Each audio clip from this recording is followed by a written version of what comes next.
Today, we're 7 hours away from Luka's preseason debut. What's J.J. Redick's plan for the superstar? Our Dave McMenamin is standing by with the latest. Plus, the Mavs, they gave us a glimpse of how they plan to build their new offense around Cooper Flagg.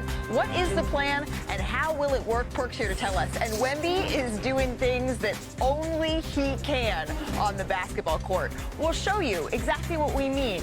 I know I said that only he can, but maybe there's a short list of people or a very, very tall list of people who can do this as well. Boban is here with us today. Are you ready to take on Perk one-on-one? Born ready. Born ready. But first, let's get to our top story of the day here. Luka Doncic set to play in his first preseason game of the year. The Lakers, they're in Phoenix facing the Suns tonight. LA gave Luka some extra time to get ready for the season. He's coming off FIBA Eurobasket, where he's averaged a tournament record 34.7 points per game. Luka will have a heavy load on his shoulders to start the season, with LeBron James currently sidelined with sciatica on his right side, as expected to miss the first few weeks of the season here. Now, J.J. Redick, he said he plans to play Luka in the final 2 of 3 of these last preseason games here. And if he plays tonight, it would seem likely, right, that Luka's going to miss tomorrow's game against the Mavericks on a back-to-back. We're going to keep a close eye on his status there. That game, it's in Las Vegas, and it will be on ESPN. Brian Windhorst and Kendrick Perkins joining us as well. Perk, it's not very often that you look short here at our desk, and yet here we are. Big fella. Let's stick with Luka here for now. We're going to get to the big fellas later.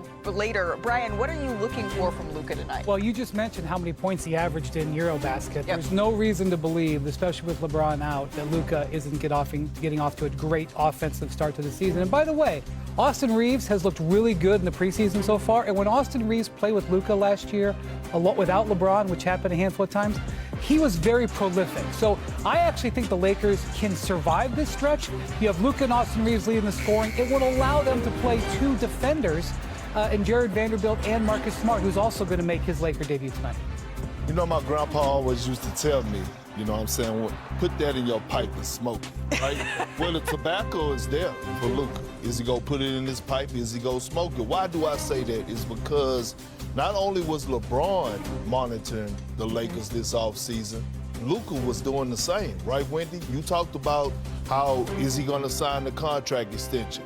The Lakers went out and made moves. Luka helped recruited 2 guys, Marcus Smart, DeAndre Ayton. Yeah. I'm starting tonight. I want to see the chemistry between Luka and DeAndre Ayton. We know that he loves a lob threat at the basket. They didn't have that consistently last year. And now you go out, you get a young guy in DeAndre Ayton who's just touching the surface of his prime. And now let's see how that match, how it's going to look together with him and Luka. Yeah, watching the early fruits of that partnership is certainly something that's going to be interesting. You have a unique take on this, Boban, because you played with Luka Doncic. Yes, I played with Luka Doncic, and he's beast. Not because he's my friend, I think he's really beast. I know I watched him this summer on Europe Championship, and how he played.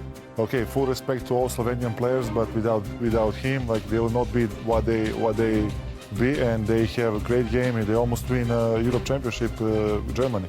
Boban, imagine if he had played for Serbia, as he could have. Oof. Boban played for Team Serbia. Imagine if Luka played for Serbia. Oof, we will be unstoppable. Jokic and him together, and Jokic become like lob threat too. Well, that's what that unstoppable, that beast nature is what the Lakers are hoping that they're going to get out of Luka starting tonight. Yeah, so Luka is in an interesting spot here. So the Lakers obviously have made some additions, as Perk mentioned this year with DeAndre Ayton, to try to make this year special. But they're sort of in the interim here, because when you look at their roster, 8 of their players are free agents after this year. Luka signed his extension long-term. As the Lakers try to figure out who their future is around Luka, I'm not so sure if any of these guys, probably Austin Reeves would be my number 1. Even LeBron, I don't know where he's going to be next year. So part of this season, while the Lakers try to maximize what they've got, is who amongst these guys are core players alongside Luka for the medium haul? But it might not be none of these guys, to be honest, and that's on Luka, right? You want to be eye candy. You want guys to want to come join and play alongside Luka Doncic, like guys wanted to play with a Steph or a LeBron, or, you know. And so at the end of the day, again, this is his team. You want to make sure that you still have, you know, the mindset, the focus, the discipline to say that, hey, I want to go over there and play with Luka. So, again, It's a test season for them. I get that part, but again, it's a test around the league because all eyes are going to be on Luka Doncic. Including LeBron James, right? Dave McMenamin has talked on this show before about how LeBron early in the season is going to be watching the way that this Lakers group looks. We know that the Lakers outscored opponents by 152 points when Luka was on and LeBron was off last year. That's what they are trying to build on, that team that finished third in the Western Conference. We did have some great action, though, on the court last night. Brian, I know you're not crazy about the preseason, but you got to be crazy about this. Victor put up his biggest game that we have seen thus far. The Spurs in Indy last night. This is how this one went down. Early in the first quarter, the Spurs on the fast break with Wemby leading the break. What? This is what he can do. I mean, in all honesty, he probably should dribble a little bit less, but he's really good with the ball. He's not listening to you here. Gets the steal, runs the floor, lobs it to Stephon Castle. Perk, we're used to seeing him catch the lob. I know, but look, that's the beauty of having a guy that's 7'3", 7'5". Oh! KD and Shaq combined right there. God bless him there. A little later in the quarter, Wemby hits the step back three. This package of highlights is crazy. Exactly. 10 now for Wemby. He's made his first 6 shots for anyone who is counting here. Harrison Barnes at the free throw line. Wemby just effortless putback. Easy. You could do that, right? I can do that. I can try to do that. 19 first half points for Victor Wembanyama. And as we mentioned earlier, there's not that many people that can do that flat-footed. Boban is one of them. Third quarter here, Spurs down 9. Barnes lobs it up to Wemby. Perky throws it down again. I mean, that's what I love, though, the mixture. Malika playing inside out, and this young man right here, Dylan Harper. Jesus Christ. Wemby drives, finds Keldon Johnson for the bucket. He had 27 points, 11 rebounds, 4 assists. Hey, Rick Carlisle, what did you think of Wemby in this game? Look, I'm just glad we only see the guy twice a year. And I'd love to see him in the finals. You know, actually, it's going to be 4 times a year this year as we play him again on Friday, which is great because he presents a different kind of challenge, and this is a great opportunity for our centers to have to navigate a different style of unicorn type player. I mean, that's a fact. So Victor is just 21 years old, and his growth plates are still open.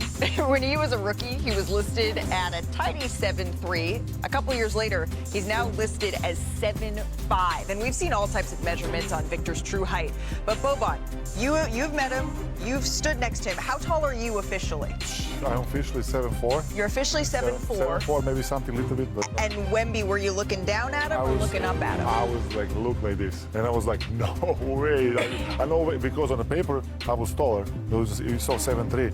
I'm 7'4". And I was looking at him, I was like, no way, I'm taller than him. That has to have not happened to you very many times in your life. Because just to be clear, I'm wearing about 5-inch heels right now. So if we don't have to show the get closer here. Just to be clear, if we're taking shoes off here, that's the height that we're talking about. There's only a few players where that is the case here, Brian. So look, he was listed at 7'3" as a rookie, but that was a lie. He was not 7'3". I believe he was actually about 7'5". He's now listed at 7'5". Boban, I think he might be approaching 7'7". Well, look, unofficially. I mean, listen, with the orthotics, you know what I'm saying, the 2-pair of socks, the ankles tape, definitely could get in there because I'm 6'8", 6'9", but on the floor I was 7'1" because I used to boost myself up. I was going to say, you were definitely listed at 7 foot. Let's just see one more time what that standing flat foot dunk would look like. And you're doing it on your tippy toes. He's not even really working that hard. You're doing it on your tippy toes. Before we rip down this rim here,